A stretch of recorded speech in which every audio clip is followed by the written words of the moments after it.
नमस्कार विद्यार्थी मित्रांनो, मी रितेश चव्हाण. आयडियल करिअर पॉइंटमध्ये आपले स्वागत आहे. नुकतीच 3 मे रोजी नीटची एक्झाम पूर्ण देशभर पार पडली. पण त्याच्यानंतर 7 मेला काही अशी माहिती समोर आली की पेपर फुटला म्हणून. त्यानंतर आज 12 मे रोजी NTA कडून हा पेपर पूर्णपणे कॅन्सल करण्यात आला आहे. म्हणजे ही एक्झाम रद्द करण्यात आली आहे. येत्या काळात पुन्हा एकदा परीक्षा होईल, पण सध्या तरी ही एक्झाम कॅन्सल करण्यात आली आहे. NTAचं ऑफिशियल ट्विटर हँडलवरून त्यांनी ही माहिती दिली आहे. त्यांनी एक प्रेस रिलीज केलं. त्याच्यानंतर the national testing agency wish to inform candidate, parent and member of the public of the following decision taken in respect of the NEET UG. NTA had on 8 May refer the matter that the under consideration of the central agency for the independent verification and necessary action. म्हणजे त्यांना जी माहिती प्राप्त झाली होती की कुठेतरी पेपरवर allegation लावण्यात आले होते की पेपर फुटला म्हणून.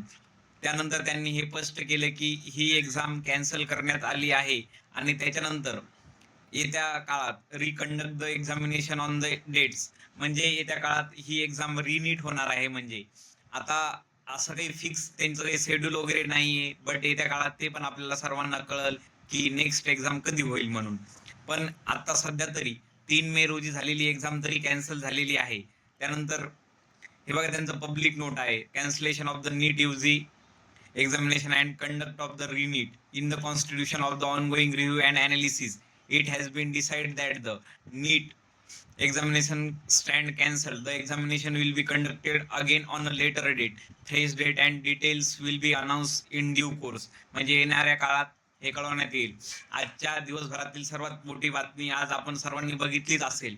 बट आता विद्यार्थी मित्रांनी घाबरून जायचं काम नाही. ज्यांचं म्हणजे ज्यांना सेमी गव्हर्नमेंटचे चान्सेस होते त्यांनी गव्हर्नमेंटसाठी प्रिपरेशन करा, अजून मेहनत करा.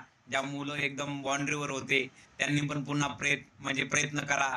म्हणजे स्कोर इम्प्रूव्ह करण्याला चान्स आहे. ह्याच्याकडे तुम्ही असं डिमोटिवेट होऊन बघू नका की कॅन्सल झाले. काही मुलांना याच्यात दुःख पण झाले असेल, ज्यांना चांगला स्कोर होता, ज्यांचं MBBS गव्हर्नमेंट होणार होतं.